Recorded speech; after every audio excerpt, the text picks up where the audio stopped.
Assalamualaikum warahmatullahi wabarakatuh. Saya dengan Anggra Putri Tania. Jangan lupa subscribe, like, komen channel YouTube Guru Official 86. Terima kasih.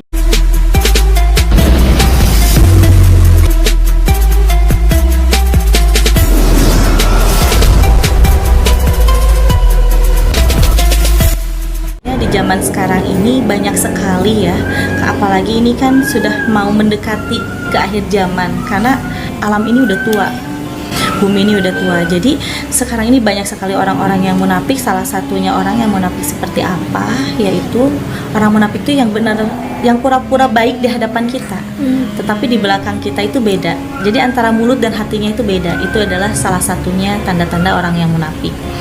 Dan bahkan orang-orang munafik itu di samping tidak memperlihatkan, banyak juga yang memperlihatkan kemunafikannya, padahal dia butuh kita gitu kan. Tetapi di saat kita ingin berbagi kepada sesama, ingin berbagi kepada tetangga, tetapi tetangga itu tidak butuh, tetapi tidak menerima pemberian dari kita. Dan kadangkala seperti banyak sekali lah orang ya, di saat kita memberikan justru kita ingin berbagi, tetapi dia takut disangkanya makanan itu atau uang itu hasil dari muja. Itu udah berprasangka buruk ya, udah berprasangka buruk. Jadi itu juga sama sih, salah satunya tanda orang yang munafik juga. Tetapi di saat dia sudah berprasangka buruk, pemberian dari kita itu dia makan juga. Sebenarnya tentang orang-orang yang munafik itu ada di dalam Quran surat Al-Kafirun ya. Dalam Quran surat Al-Kafirun, orang yang munafik sama dengan orang kafir gitu. Dan sebenarnya banyak sekali sih orang-orang yang berkedokan Islam tetapi dia mempunyai sifat yang buruk, sifat yang memang jelek lah untuk dibicarakan gitu ya. Seperti kita kan harusnya sesama saudara, sesama tetangga itu harusnya saling tolong menolong, saling membantu. Tetapi kadang orang itu salah sangka kepada kita dan inginnya dia itu meraup keuntungan dari kita, padahal kita juga pasti akan mengerti lah ya yang namanya dengan saudara, dengan tetangga, karena toh juga nanti kita mati juga bukan yang jauh dulu kan, pasti yang dekat. Tetapi di situ kita juga harus bisa melihat kondisi seperti apa. Contohnya misalkan kita sudah pernah nih berbagi kepada orang-orang terdekat, tetapi orang-orang terdekat itu tidak mau menerima pemberian kita, lebih baik jangan, karena percuma juga, nantinya bisa mandorot ke diri kita sendiri. Seperti misalkan jalan, itu banyak sekali orang yang memang tidak mau diganggu dalam masalah jalan mobil, jalan motor, sampai pada akhirnya dia membenteng dirinya sendiri, padahal dia itu harusnya mikir gitu kan, harusnya mikir itu dia mati pasti akan dibantu oleh tetangga, dan dia mati juga pasti akan didoakan oleh tetangga. Tapi dia membatasi jalan, menutup jalan, itu sama dengan menutup kuburannya dia sendiri. Yang namanya ajab itu pasti akan berlaku ya. Ajab itu akan berlaku di dunia juga di akhirat. Seperti sekarang ini, orang yang berani menutup jalan, orang yang berani memakan uang suap gitu kan. Terus orang yang berani gibah, itu pasti akan mendapatkan ajab dari Allah, jelas. Karena di alam dunianya aja dia pun juga tidak akan merasakan yang namanya nikmat. Nikmat itu seperti apa? Misalkan kita tuh alhamdulillah ya masih bisa makan, masih bisa berbagi, tetapi dia itu akan merasakan sempit hatinya dan akan merasakan kurang dan kurang seterusnya dalam hal segi ekonomi. Dan bisa dilihat juga kalau orang yang munafik misalkan itu berlaku kepada orang tua gitu ya, anak-anaknya pun juga tidak akan ada kemajuan. Itu juga udah merupakan peringatan sebenarnya dari Allah. Kalau ajab itu pasti nanti di menjelang kematiannya.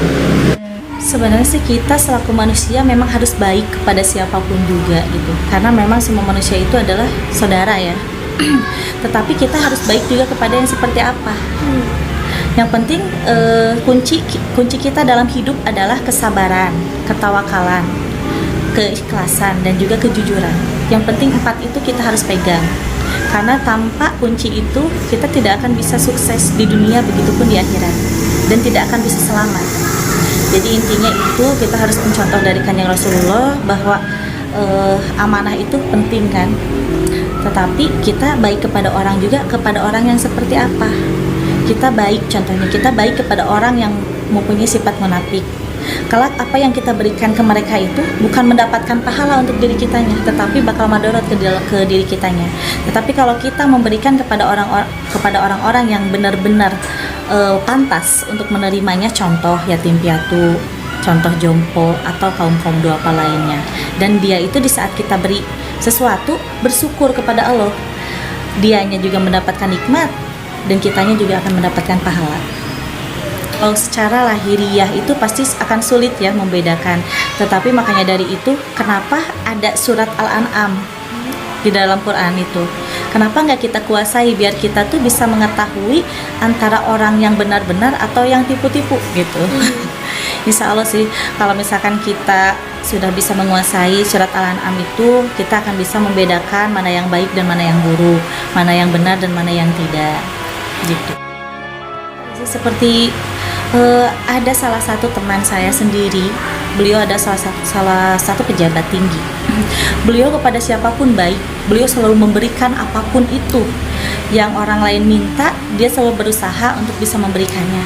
Tetapi karena dia salah memberikan, sampai sekarang itu dia madorot dirinya, bahkan bukan ke dirinya sendiri, sampai anak dan istrinya pun juga ikut terbawa. Jadi memang kita benar-benar harus bisa memberikan kepada orang yang tepat. Karena sekarang ini banyak sekali orang-orang yang pura-pura pengen ditolong, padahal dia sendiri mampu. Nah, seperti gini, contohnya kita memberikan uang kepada seseorang, tetapi uang itu tidak dipakai untuk makan, tapi melainkan dipakai untuk membayar hutang. Sedangkan hutangnya itu bekas apa? Contohnya bekas judi, contohnya bekas bermaksiat. Nah, itu bakal terus-terusan madorotnya itu kenanya ke kita, bukan ke orang yang mintanya, tetapi ke kita yang memberinya. Kita harus lihat-lihat dulu ya. Jadi kalau misalkan kita baik, kadang-kadang orang yang terlihat seperti orang kaya ya, tetapi dia minta tolong ke kita untuk pinjam uang atau minta uang, tapi uang itu akan dipakai untuk makan anak dan istrinya. Nah itu insya Allah bagus, untuk akan mendapatkan pahala untuk diri kita dan juga untuknya gitu. Karena kita itu bisa membantu kepada orang yang pernah melakukan kesalahan kepada kita, asalkan dia mau bertobat kepada Allah. Insya Allah pasti akan Allah akan memberikan kemudahan untuknya dengan memberikan isyarat lah ke kita untuk bisa memberikan pertolongan kepada orang itu. Sebenarnya kalau untuk yang benar-benar munafik itu bisa kita lihat ya di kondisi keadaan ekonominya, keadaan kehidupannya. Karena orang-orang yang munafik itu jelas tidak akan mendapatkan kesenangan di dunia. Karena dalam mencari rezeki pun juga pasti akan selalu gagal dan gagal. Terus tidak akan pernah merasakan nikmat hidup, tenang hidup, melainkan selalu kurang dan kekurangan. Dan di wajahnya juga itu selalu kelihatan seperti kayak yang kusam gitu.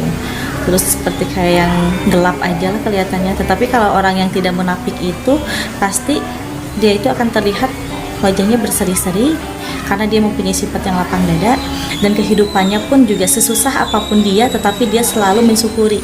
Kalau orang yang munafik itu tidak akan pernah mensyukuri nikmat yang ada. Munafik itu adalah penyakit hati, seperti di sini juga banyak sekali ya. Orang-orang yang di depan seperti yang baik, di belakang beda. Yang ada malah ingin memanfaatkan situasi.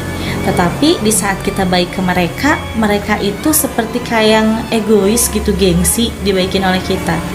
Yang pada akhirnya penyakit hati itu masuk ke dalam diri, dia tuh sulit hati kepada siapapun. Menutup diri untuk tidak kenal dengan kita, yang pada akhirnya dia butuh apapun juga kita tidak bisa menolong karena dia juga malu dengan sendirinya, seperti sudah menutup jalan. Terus dia memanfaatkan kita dengan mengambil barang yang ada di kita. Obatnya adalah dengan kita bisa mensyukuri ya, dan juga kita bisa bertafakur bahwa kita hidup di dunia ini hanyalah sementara, tidak selamanya. Karena yang kita cari adalah kebahagiaan di akhirat. Karena kebahagiaan di dunia ini ibarat kita wayang yang memang menjadi peran di dunia ini dan tidak akan selamanya lah. Jadi intinya saya sarankan untuk semuanya, jangan pernah mempunyai penyakit hati, dan kita harus bisa legowo, lapang dada, dan punya sifat masa bodoh. Insya Allah hidup akan tenang, nyaman, dan tentram.